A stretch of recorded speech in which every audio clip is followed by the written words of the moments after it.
Up to this point, our primary focus has been looking at trigonometry through the unit circle. The unit circle is not the only way to do trigonometry, and what we're going to look at in this section is a more general approach to doing trigonometry, in that we could look at it using any circle. And then on top of that, we're also going to look at it using right triangles. And in a way, they kind of go hand in hand. But first, we're going to look at it just generally using any circle. So what happens is, since our circle doesn't have radius 1 anymore, our formulas for our trigonometric functions are going to have to change. Now, they don't change drastically, but they do change to the point where the radius is going to be very important. And I'll explain this in a second, but let's just look at the formulas. So if we said, let theta be an angle in standard position, okay, x and y be the point on the terminal side of theta, and r, which is your radius of your circle, which could always be calculated using this formula, the square root of x squared plus y squared, and that should never be equal to 0, then this is the way we can evaluate these trigonometric functions. Now this formula, r equals the square root of x squared plus y squared, this is the same thing as saying r squared equals x squared plus y squared. I just solve for r by taking the square root.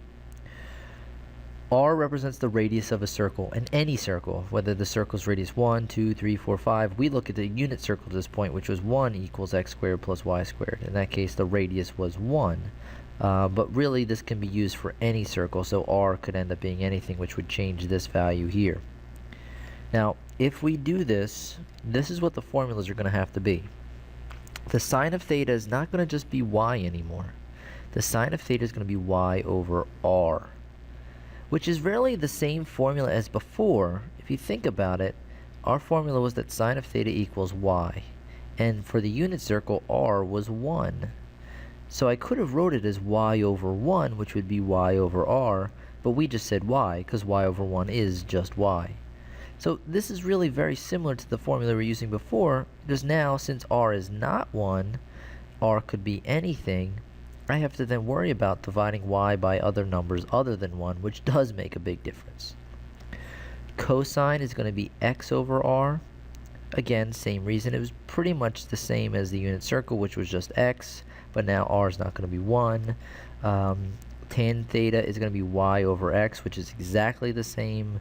And the reason why that is, if you think about if I divide this by this, that's what we would do to get tangent, right? Sine divided by cosine gives me tangent.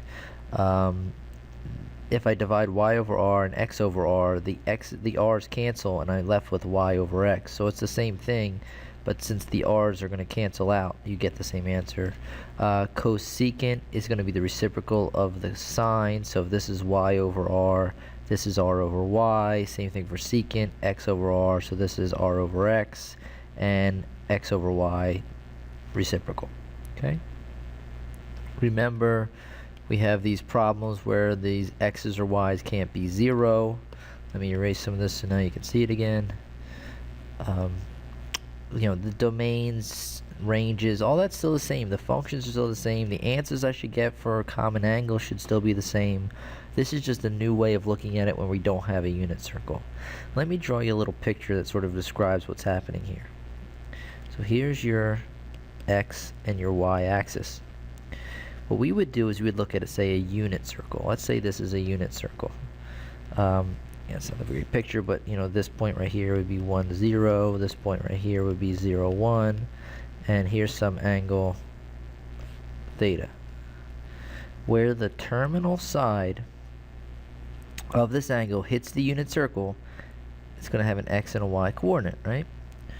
These would be the x and y coordinates on the unit circle. I would use the x coordinate for cosine, the y coordinate for sine, and then x's or y's depending on which other functions I'm working with. Now, if I don't have a unit circle, maybe I have a circle that's, say, out here and has a bigger radius. Well, if that circle has a bigger radius, then the terminal side of this angle is going to be hitting this point. It's still the same angle. Theta is still the same. I didn't change theta. I'm just extending the terminal side out far enough so that it hits this bigger circle. that bigger circle is going to have a completely different x and y. So let's label this, I don't know, x1, y1. Okay? But this x and this x here are not the same, clearly. They're in totally different locations. Same thing with the y's. Now what I can't do, if I want to find, say, the cosine of theta, I can't just look at this x-coordinate, because that's going to give me a different answer than this x-coordinate. I can only look at the x-coordinate if I'm in the unit circle. If I'm not in the unit circle, then I can't just look at the x-coordinate here and say this x-coordinate is going to be the cosine of theta. But what I can do is look at this distance here. This distance here is r. And what happens is if I take x1 and divide it by r, that will give me the same thing as this x-coordinate here. Because circles are proportionate. All circles are proportionate, and the points are proportionate based off of the radius. Well, if the points are proportionate based off the radius, this x-coordinate and this x-coordinate are related in terms of that they're related based off of this distance. So if I divide this x-coordinate by the radius, what it does is essentially takes this x-coordinate and brings it back to that x-coordinate. And that's why I have to do x over r, or same thing for the y over r. I have to bring this y-coordinate back to the unit circle, and I do that by dividing by the radius. And this radius can be found by doing the square root of x squared plus y squared. If I know these 2 points, these 2 coordinates for the points, I can figure out what r is, and then I can use that to divide my x and my y coordinates to get back to my unit circle. And that way, when I take the cosine of theta, I'll always get the same answer, regardless of whether or not it's a unit circle or any radius circle. That goes the same for, say, a smaller circle, right? The point here is still going to be different. If I divide that point by this distance here, r, then that point divided by r will get me back to this point.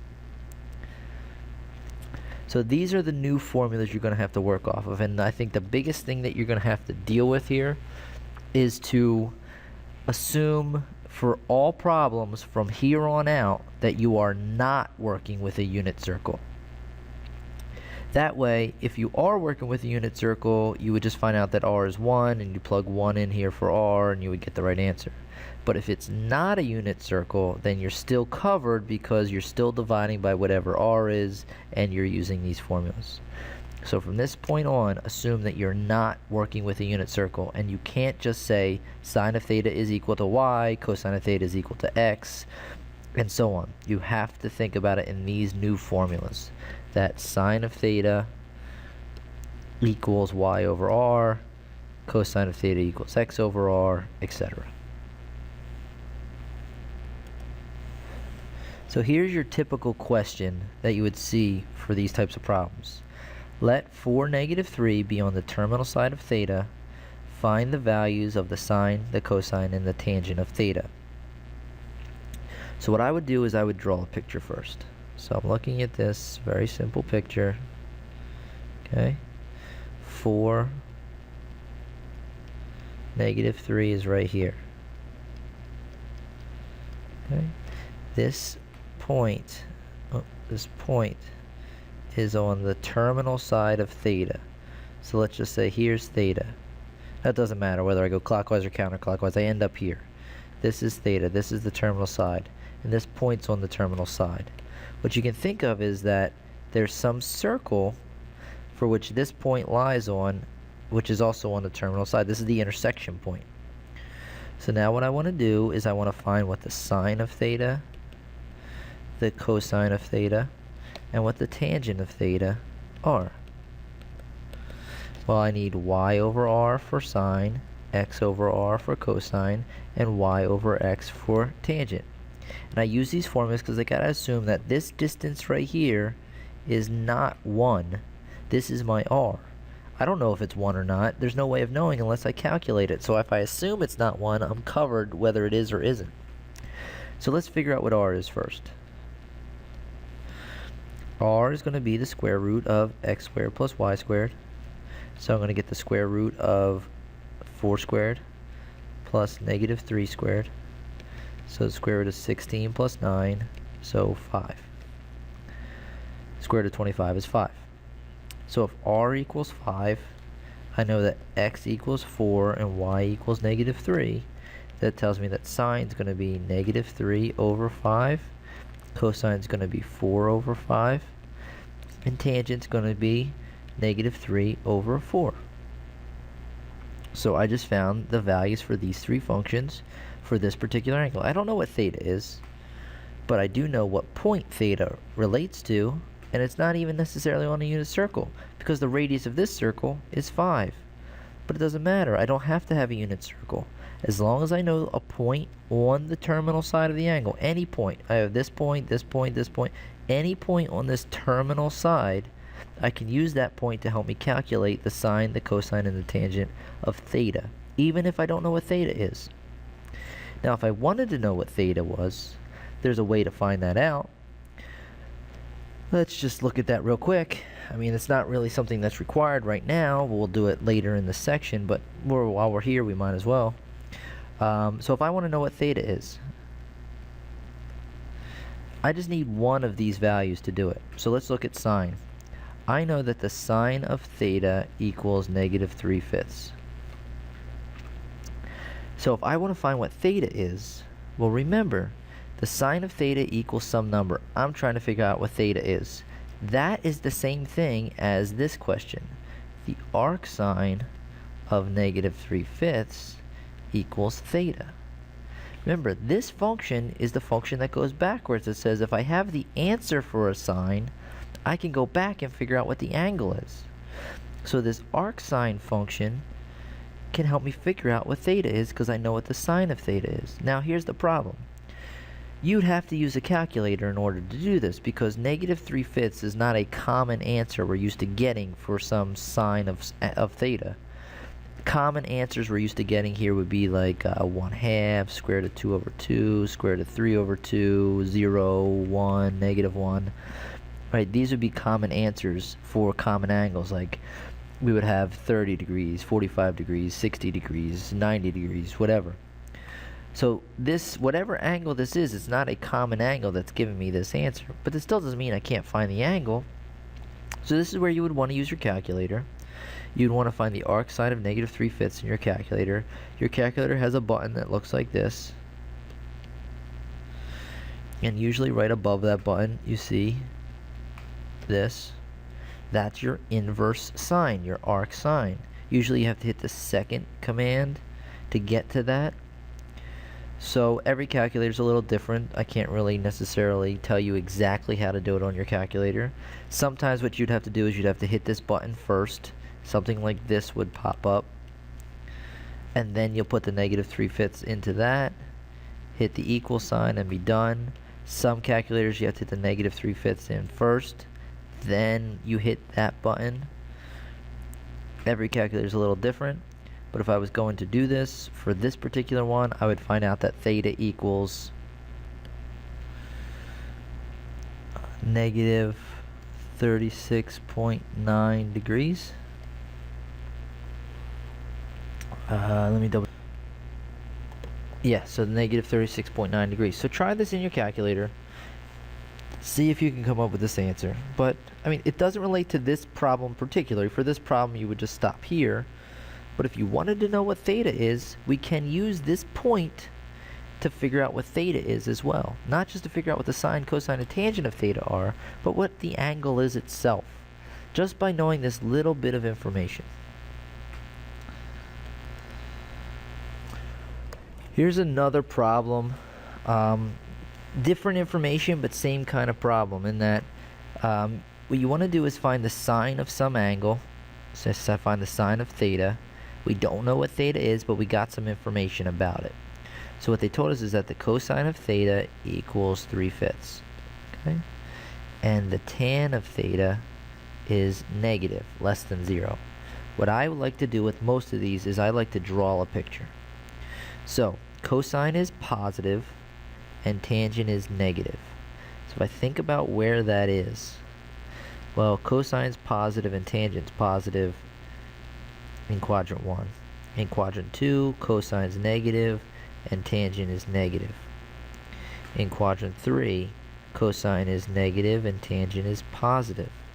And in quadrant 4, cosine is positive and tangent is negative. And I'm doing that by just looking at the x's and y's. X's are positive here, and negative here and here. Tangent is y over x. So if tangent is y over x, and x's and y's are both positive, I get a positive. X's and y's are different, so I get a negative. X's and y's are the same, both negative, so I get a positive. And they're different, so I get a negative. So this is the quadrant that my angle is going to fall into. This is theta. Okay? So right now, if that's theta, I got to think sine. Sine in quadrant 4 is negative. So I know I'm going to get a negative answer for this. Now I got to come up with my actual answer. Well, let's look at this. Cosine of theta is 3 over 5. I could calculate that by doing x over r, right? That's how I find the cosine of theta. So whatever theta was, when I took the cosine of it, if I took the x coordinate divided by the r, I would get 3/5. So let's just say x is 3 and r is 5. If x equals 3 and r equals 5, then the cosine of theta would give me 3/5. Alright, well, what do I need for the sine of theta? The sine of theta, I need y over r. Well, if I already have r, that's 5. All I need to do is figure out what y is. Well, that's where this equation is going to come in again. X squared equals, scratch that. R squared equals x squared plus y squared. This equation is an important equation in that it relates the 3 variables that you need to do every one of these problems. In that sine, cosine, tangent, cosecant, secant, and cotangent are all defined in terms of these 3 variables. Now, they only need 2 out of the 3, but they all, in the end, need these 3 variables somehow. Sine needs y and r, cosine needs x and r, etc. So this equation right here tells you how these 3 variables, x, y, and r, relate. Well, here I know what x and r are, and I need to find y. Well, r is 5, so 5 squared. X is 3, 3 squared. Now I need to find y. So just solve this equation for y and you got your answer. If you do that, you get y squared equals 25 minus 9. So y equals plus or minus the square root of 16. So plus or minus 4. You get 2 answers. But we know that sine would have to be negative. You get 2 answers because cosine is positive in 2 different locations, and that's what I'm using to find this, right? The cosine being the 3/5. Cosine's positive in 2 locations. If you think about it, sine is positive in one of them and negative in the other, and that's why we get the 2 different y values. Anyway, y is going to be negative 4 because we know we wanted the negative, so if sine of theta equals y over r, y was negative 4, then sine of theta is negative 4/5. And that's really why we need this piece. This piece tells us where my angle is going to be. If I know that cosine is 3/5, well, that means my angle could be here or here. Both of these would give me a positive answer for cosine. Knowing that tangent's also negative eliminated this one and made me focus down here, which also helped me figure out that my sine would have to be negative. So, depending on what information you're given in the problem, you're going to have to evaluate some trigonometric function. The idea is you have these 3 variables, x, y, and r. Somehow in the problem, you're going to be given 2 out of the 3 of these, and you're going to have to find the 3rd. And this equation right here oftentimes will help you do that. The trick is figuring out which 2 the problem gave you, and then finding the other one. So here you were given x and r, and you need to find y. If I back up to this problem, here you were given x and y, and you had to find r. No matter what you're given, you got to be given 2 out of the 3 variables, and if you're given 2 out of 3 variables, you can find any of these trigonometric functions. This equation is important. Whether you write it as this way or you write it this way, it's the same thing. R is the radius of a circle, and the key thing for R is that R should always be positive. R can't be 0, and R is not going to be negative because R is this distance here. So if you ever find r to be negative, then you messed up somewhere. Now that we've gone through the whole circle approach to doing trigonometry, we can then discuss sort of the last approach, which is using right triangles. This is actually more of the same of kind of what we've been doing. If you think back to how we started coming up with the points on the unit circle, like the square root of 2 over 2 and the square root of 3 over 2 and the 1/2, where those points were coming to, we did some geometry to try and get there, and what we really did was we started to draw right triangles. And that's essentially the idea of what this is, but we're sort of pulling the right triangles out of the circle and not looking at it as a circle anymore, but more of a triangle. The major difference is, when you do a circle, you relate a point on the circle, which is that point of intersection. This point is related to this angle, and that's what the trigonometric functions are doing. They're relating points to angles. So cosine of theta is relating the x coordinate to theta, or if we use our new definition, x over r to theta. Cosine is relating y over r to theta, etc.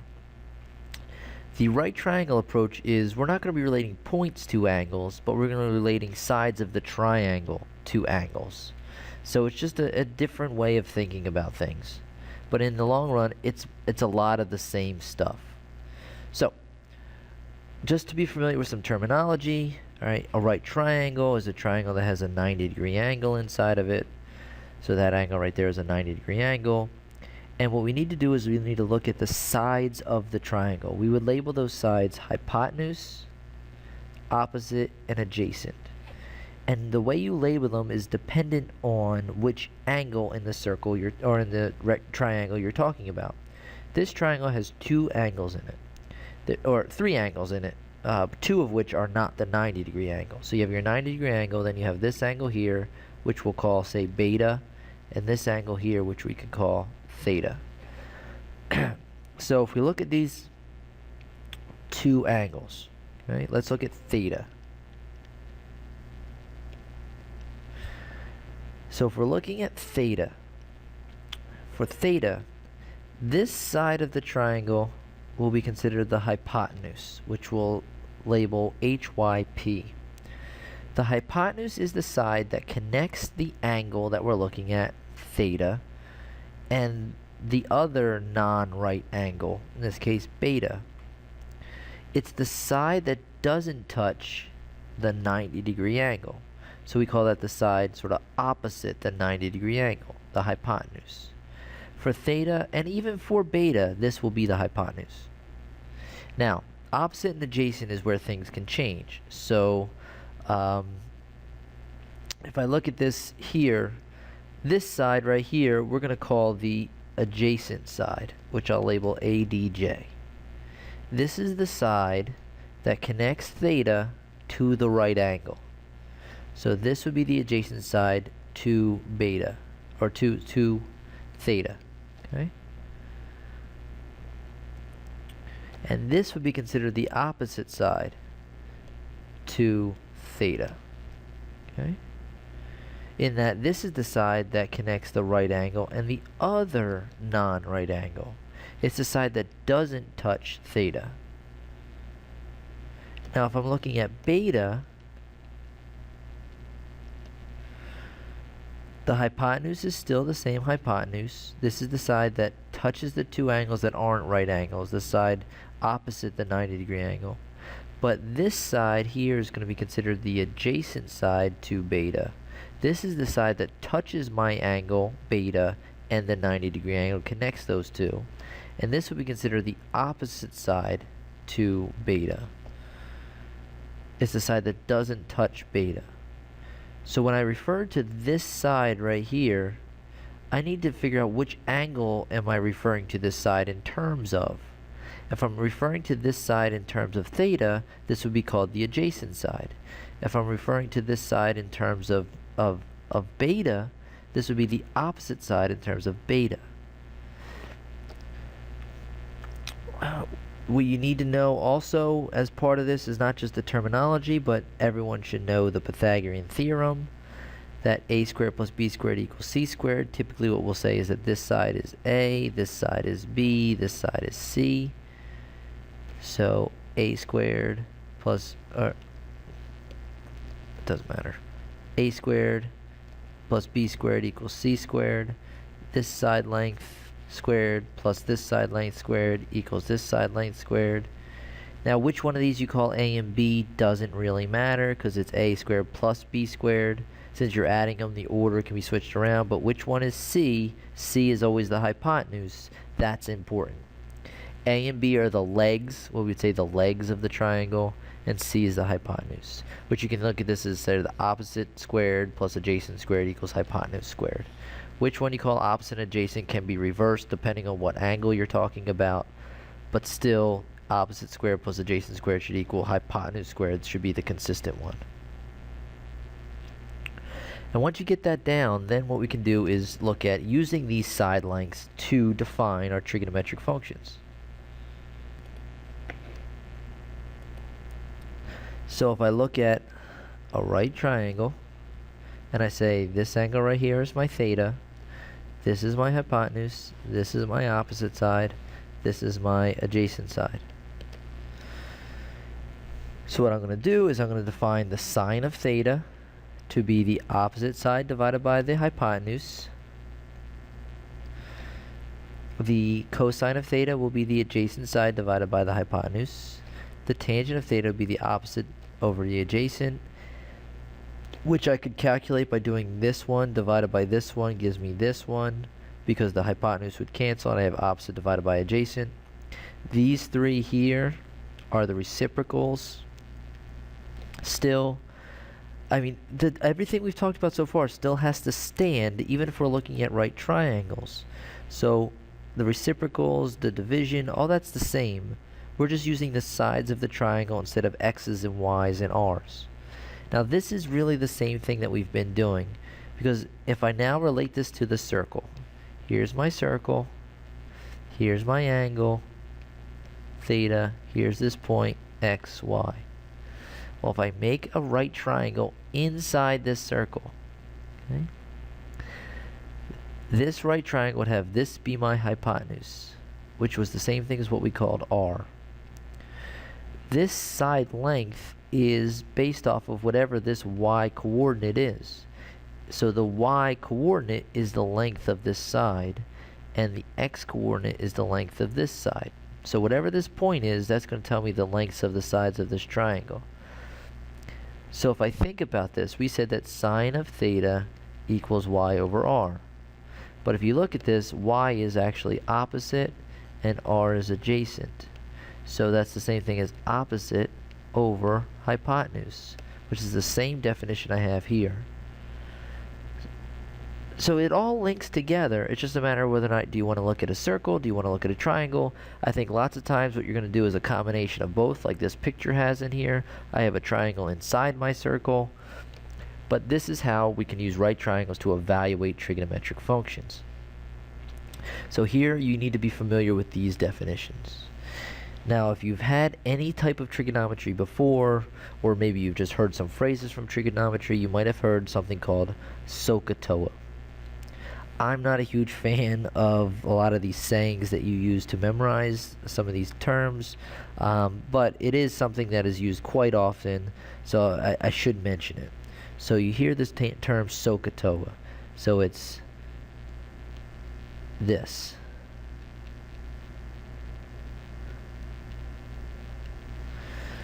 So if you sound that out, SOHCAHTOA.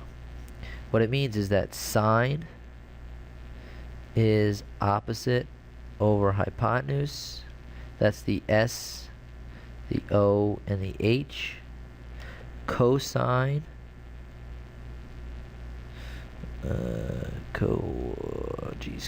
Cosine is adjacent over hypotenuse. So that's the A and the H. Okay. And tangent is opposite over adjacent. So that's tangent, opposite, adjacent. So when you see this SOHCAHTOA, again, Let me write it clearer. SOHCAHTOA.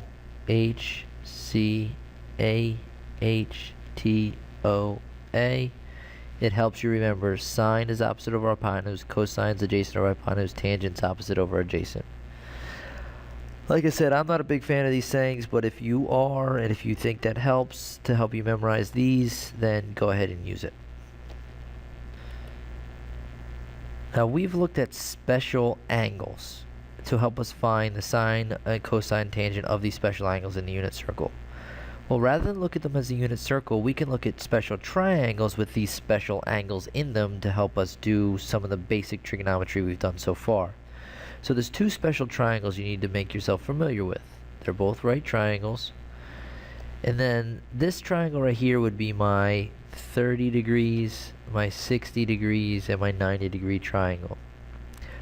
These are two of my special angles. So if I look at this triangle, the sides of this triangle would be square root of 3 here, 1 here, 2 here. The side opposite the 60 degrees is square root of 3. The side opposite the 30 degrees is 1, and the hypotenuse is 2. Another one would be this 45, 45, 90 triangle. In that case, I'd have 1, 1, square root of 2. Now, where these numbers come from, it's some geometry, it's a little bit of Pythagorean theorem, and we've actually done this already when we were coming up with the points around the unit circle. These were the triangles really we were using for the most part. Now, these triangles can help you find things like the sine of 30 degrees. You should already know what the sine of 30 degrees is based off of all the stuff we've done so far, but you could also use these triangles to help you do the sine of 30 degrees. So sine is my opposite over hypotenuse. Well, if it's opposite over hypotenuse, here's 30 degrees. This would be considered the opposite side. This would be considered the hypotenuse. So sine of 30 degrees should be 1 over 2 or a half, which would get the same thing as if you look at the unit circle, but this is just another way of coming up with that answer. And basically what I tell students is, what would you rather do? Would you rather remember these two triangles or the entire unit circle? And I think most times students would say they'd rather remember these two triangles. But for us, at this point, you already know the entire unit circle, so it doesn't matter. What I can do is just take these two triangles and place them around the circle over and over and over again to start creating the points around the unit circle that I'm going to come up with. But any way you do it, you should be able to find the sine of 30 degrees, or let's say the cosine of 45 degrees. Cosine would be adjacent over hypotenuse. So here's my 45 degree angle. This would be the adjacent side to that. This would be the hypotenuse. So this is adjacent, this is hypotenuse. So I do 1 over the square root of 2. If I rationalize that, I get square root of 2 over 2.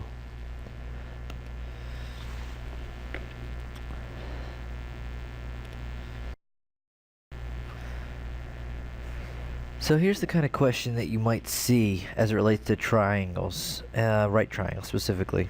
It's going to say, solve the right triangle. In that case, they're going to give you pieces of the triangle. Now, how you label the triangle really doesn't typically matter. This is how you're going to see the most triangles labeled. The sides of the triangle will be labeled as lowercase letters, and the angles inside will either be Greek letters or capital letters. So we're going to do the capital letters. So what I'm going to do is this. I'm going to label two of the sides A and B. The hypotenuse is always going to be C. So whatever side I call A doesn't matter. I'll say this side is A, this side is B, this side is C. And then the angles inside the triangle typically are labeled with the opposite side's letter but as a capital. So this will label capital A and this will label capital B, because that angle is opposite that side, that angle is opposite that side, and they should have the same letters. If you don't want to use capital letters, what you also might see is the Greek letters. You might see beta and alpha. But this is your typical setup for a right triangle. So they gave us A to be 10 and C to be 12, and it says solve the right triangle. When you're solving the right triangle, what you got to do is find the remaining pieces. So beta, alpha, and B. The first thing we're going to find is side B. There's a couple of things you need to know. One is that A squared plus B squared equals C squared. So A is 10, B we don't know, and C is 12. So that tells me that B squared equals 144 minus 100.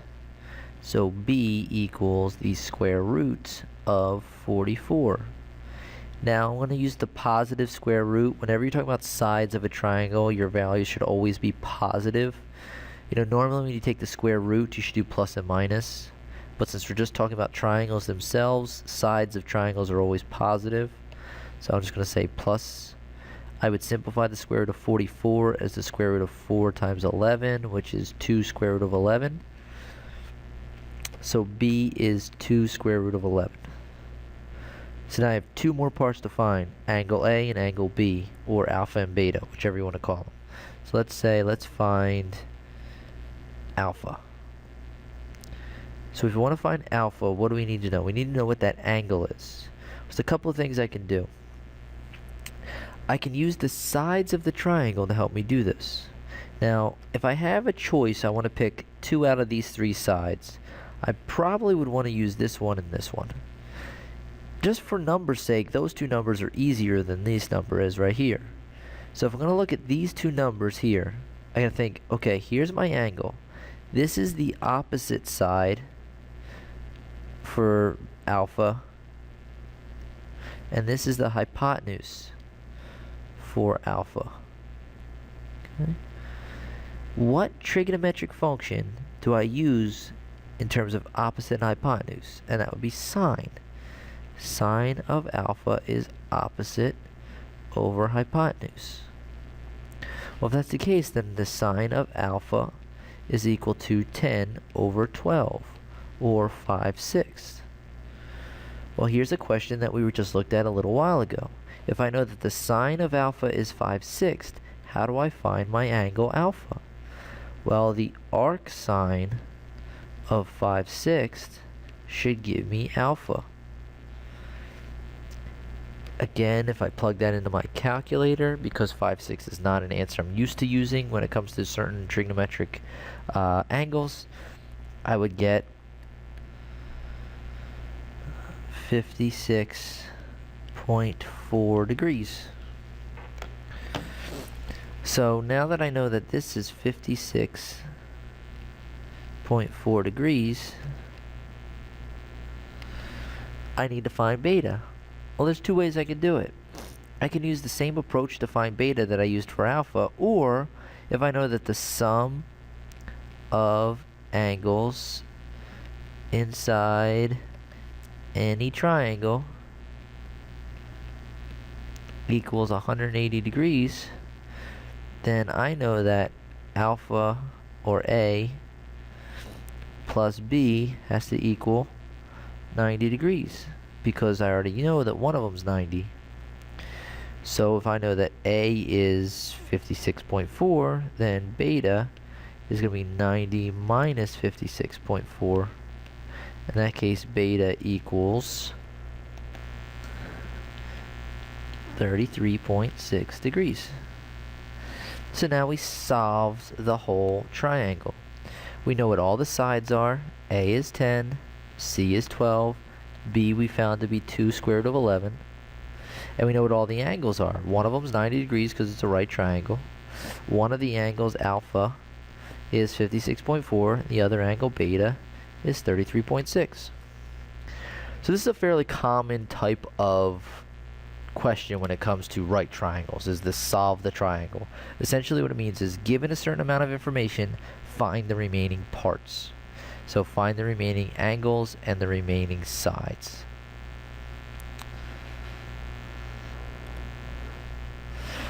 Another common questions that you can come up with right triangles are some application questions. And a lot of these have to do with applications of, say, surveying. Surveying is a way of calculating large distances using angles, and that's really kind of what this is all about. So for this question, if the sun is 30 degrees up from the horizon and shining on a tree forming a 50-foot shadow, how tall is the tree? With all this, it's sometimes helpful to draw a little picture. You don't have to be an expert, artist to do this. So you have, your sun. Now you have your tree. Right, it's shining down on the tree. If it says it's 30 degrees up on the horizon, that means this angle right here is 30 degrees. The shadow is this length right here. Right, that's a 50-foot shadow.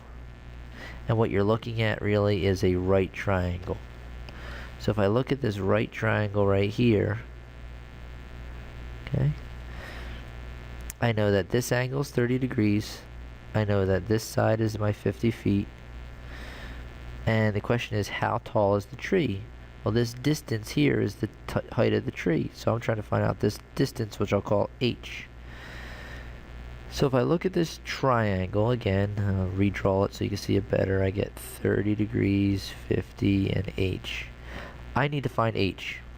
Well, think about this. If this is a right triangle, these two sides in relationship to this angle are the opposite side and the adjacent side. Well, if I look at tangent of theta is opposite over adjacent. So the tan of 30 degrees should be equal to the opposite side, which is h, over the adjacent side, which is 50 feet. Well, if I need to find h, let me solve this equation for h. I multiply by 50 feet on the other side. I get 50 feet times the tan of 30 degrees equals h. And that's my solution. Now, you probably can do better than that. 50 times tan of 30. Well, tan of 30 degrees is going to give you, what, square root of 3 over 3. And I can say that's how tall the tree is. This is going to be in feet still. Even that's probably not great though, because if I told you this is how tall a tree is, you would really have no idea how tall that tree is. So I think your next best bet is to then say, okay, well, yeah, that's the exact value for how tall the tree is, but let me plug this in my calculator and I'm going to get an estimate for how tall the tree is. And we use these squiggly equal signs, I guess you would call them, to denote that this is not actually what h equals, but this is an estimate for what h equals. And this is probably your better answer for this question, even though in most questions getting the exact answer is the best. For this question, it would make most sense to get this answer in decimal form, which would really have to be rounding, so it would be an estimate. So you're looking at a height of about 28.9 feet. Okay? And if I said the tree is 28.9 feet tall, that number probably would make the most sense to you. Even though this is the exact height of the tree, probably the better answer mathematically, in everyday terms, this is probably your better answer. Let's do another one. So if a rope is tied to the top of a flagpole, it's 30 feet long, then what angle is formed by the rope in the ground when the rope is pulled to the ground 25 feet from the base of the pole? So again, draw a little simple picture. Here's your flag. Okay. You have a rope at the top of the flagpole tied to the ground. What you got is a right triangle. You know the rope is 35 feet long. You know that it's pulled 25 feet from the base. So that's this distance. And they want to know what this angle is. Let's call that theta. Well, as far as theta goes, this would be the adjacent side. This would be the hypotenuse. So that would be cosine is adjacent over hypotenuse. So the cosine of theta equals 25 over 35, or simply 5 over 7. The question said, what's theta? What's the angle? Well, if I want to find theta, this is where inverses come up. Theta can be the arc cosine of 5/7. And while that is the exact value for theta, that does not give you an idea of what angle theta is. So what you're probably going to want to do is plug this into your calculator, which you're going to just then have to write a decimal version, which would then be an estimate, because you're going to round that decimal, and the arc cosine of 5/7 is 44.4 degrees. Okay? For most problems, I want you to give me the exact answer, especially if it says find the exact value.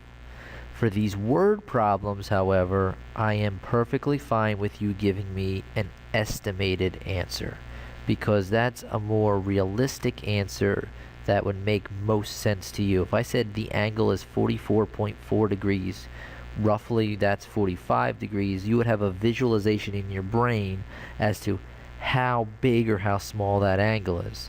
If I said that angle is the arc cosine of 5/7 degrees big, you really probably have absolutely no visualization as to how big or how small that angle is. So in realistic terms, this is probably the better answer. In mathematical terms, this is the better answer. In most questions, I want the exact answer, especially when I say find the exact answer. But in these word problems, again, the best answer you can give usually is the estimated answer, and I'm fine with that.